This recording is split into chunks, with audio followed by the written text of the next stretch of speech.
Grants Program Manager, and our whole Preparedness Grants team is on here today. When we planned this call 3 or 4 weeks ago, we had hoped that we would have a lot of answers for you guys today. As it turns out, we don't have as many answers as we hoped we would have, but we still have some really good information, and just thought we really owed you a solid update on how to move forward. So what we have is a situation where, let's see here, okay, there we go. Just a summary of our topics that you can read here. Just want to give you some situational awareness of where we are, how we got here, changes to the EMPG grant that have happened over the course of the last year, and basically what your options are to request reimbursement for the current grant year that we're in right now. So we'll run through a few slides on that. We're going to take turns going through the information between myself and the grant coordinators. And then at the end, we'll have time for questions, and we've decided we will summarize those and get those out to you. So that's probably, or actually a really good plan. So let's see. The other thing to mention, we do not have any information on the 2026 grant. So we'll just get that out right now. Everything we're talking about right now is for the FY25 EMPG grant. So how did we get here? If you think back over the past year, this time last year, you guys were filling out, completing, submitting your applications for the grant year that was expected to start on July 1st of 2025 and run through June 30th of 2026. So some of you were not in your positions at that time, or maybe some of you were just starting in your position and didn't really have a lot to do with that grant application that was being worked on. So here we are a year later. The applications were completed, submitted in our AmpliFund grant management system. And then typically at the end of the summer, July, August, you would have received an award packet with your EMPG information. But that didn't happen. We had when the notice of funding came out for this grant year, the 25 grant year, the period of performance had been altered and was not going to start on July 1st. And that started a chain reaction of questions, litigation, and all kinds of nitty-gritty that has delayed the award of the EMPG grant until basically just about 4 weeks ago. So we've been in this holding pattern. We've had a couple of government shutdowns, and now we're trying to figure out how to get back on track. So the good news is that the grants have been awarded, the litigation has been finalized, and the period of performance for the grant has been restored to what we to what we expected, which was starting on July 1st of 2025 and running through June 30th of 2026. Now, y'all still have not received your subawards, right? Because now we're caught in this government shutdown 2 portion of this slide, where we have to go ahead to make the subawards, pending our ability to draw down funds at the federal level. So all of your subawards are ready to go. Most of you have adjusted your budgets in the AmpliFund system, which over the course of the past year is now Unigrants. And we are just waiting for that final release of funding so that we can make your subawards. So the clock is ticking, and now the question is, all right, we know what the period of performance is. How are we going to submit for our reimbursements when when we get our awards official? So the next slide is, I think Emily's going to present this one, and it is going to lay out for you the period of performance and what your options are for thinking through your reimbursements. So I'll go ahead and advance it. I'll turn it over to Emily to explain this really pretty slide with the colors and stuff on there. Happy spring, everyone. This is our springy timeline. As you can see, we are here. It is mid-March. So we don't know when the award is going to, when we will send those sub-awards. We don't know when the DHS shutdown is going to be over. But I made this little timeline because I think it's important for people to see visually where we are in time and space this year.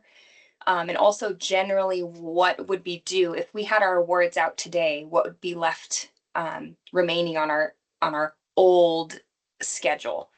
So the reason that I wanted to share this slide is not to freak people out, but to give you an idea of sort of where we are, and when you're making your plan, what's going to be the best for your county. So if you want to advance the next slide, Pam.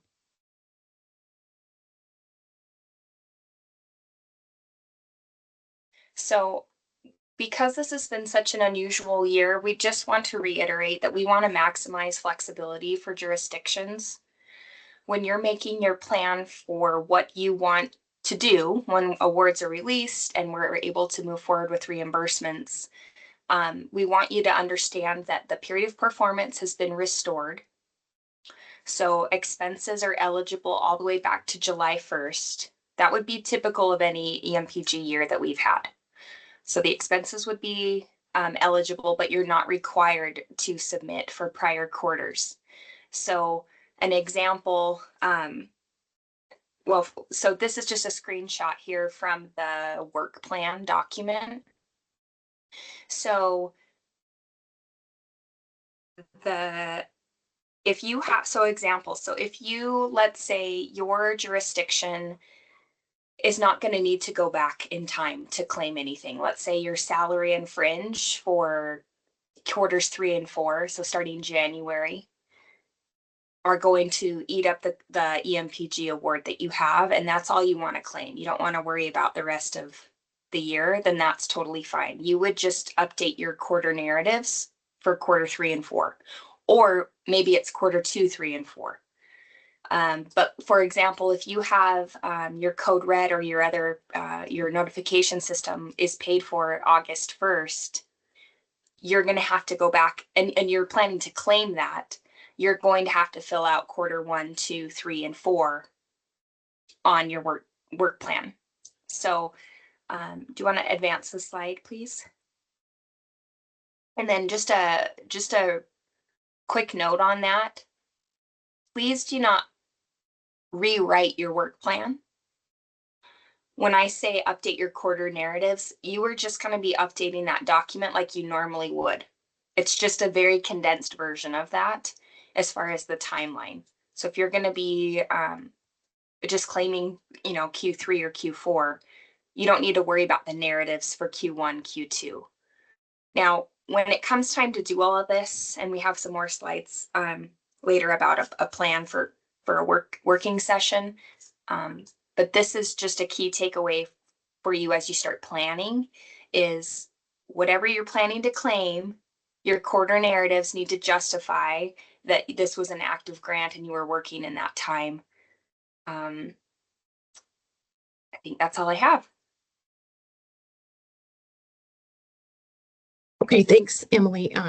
So I'll advance the slide, and then Jenny will just kind of explain, okay, let's put this into realistic terms. So we know where we are. What can we do? So I'll go ahead and get that one up. Okay, there you go, Jenny. Okay, so we're talking about what's next. We've been talking a lot about control what we can control. So the things that we can control at this point is that you can plan for which quarters you will request reimbursement. So you can decide which quarters you would like to request. You're going to submit a payment request to DES. And then for those quarters, you're going to fill out your work plan for the quarters where you'll be submitting expenses. So you want to always think about for every quarter where there's an expense, you're also going to have your work plan filled out for that quarter. At this point, you can start gathering documentation for your expenses, meeting with your financial team and pulling together the documentation you will need. So your invoices, and your proof of payment for those requests, so that as soon as we are able to send your sub-award out, you're ready to go. And once you return to us your signed obligated document, you can submit those in UNA, previously Amplifund.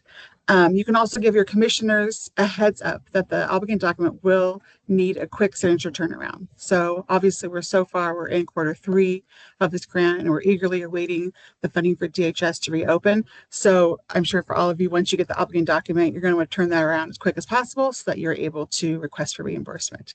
So maybe just kind of give them a heads up that's going to be a quicker timeline this year. The things we can't control, so things where we're at right now, is we can't control the federal government's decisions. We can't control when Congress will pass the Department of Homeland Security's budget. That is what is holding us up, and that's what we're waiting for. And the reason we're waiting for that is because that budget will allow FEMA to reopen. So once that DHS budget is passed, FEMA will reopen, and that gives Montana DES access to the EMPG funds. So those are the things we can control, and those are the things that we are waiting for movement on. All right, thank you. Sorry, got ahead of myself. Okay, so thank you, Jenny. And yeah, always good just to bring it back to basics, right? Like, what can we do? So we're going to reiterate that. We'll pass it off to Crystal here, and then we'll have time to go back and look at timelines, run through some scenarios, and answer questions for you guys. So here we go. There you are, Crystal. All right, thanks. So there are a few things that you can work on right away to help you get better prepared. So we do encourage you to work with your DFOs on the work plan. If you have any questions, please don't hesitate to reach out. They're a very valuable resource for you and are always willing to help.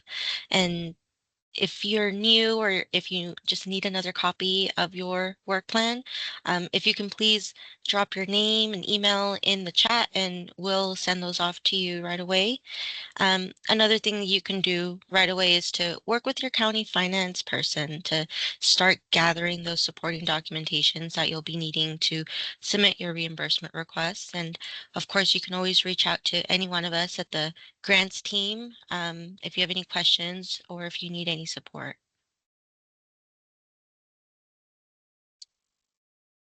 If you can go to the next slide. So the grants team will be offering a task refresher training on a few topics related to the EMPG grant. If this refresher, in this refresher, we'll show you how to update your work plan, how to navigate Unigrants, which is previously known as Amplifund, and we'll walk you through on how to submit a payment request in UNA. We definitely encourage any new local emergency manager to take this training, but this will be open to anyone who would like to receive a refresher on any of these topics. So please be on the lookout for this upcoming training.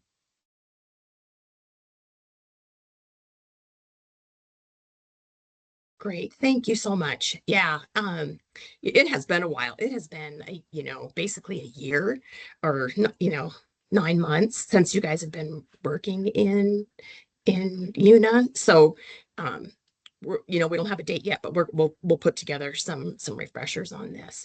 And if you're trying to remember who is my grant coordinator, we've had some change ups. We have Crystal, who came on board with our team, who had previously been working with the mitigation team here at Montana DES.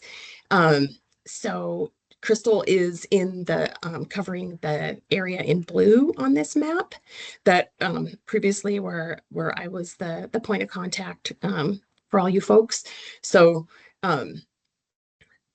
we've got Crystal there, and then in the east, Jenny Lighthizer in the green area, and Emily in the west. So we're, as always, anyone can help you with anything.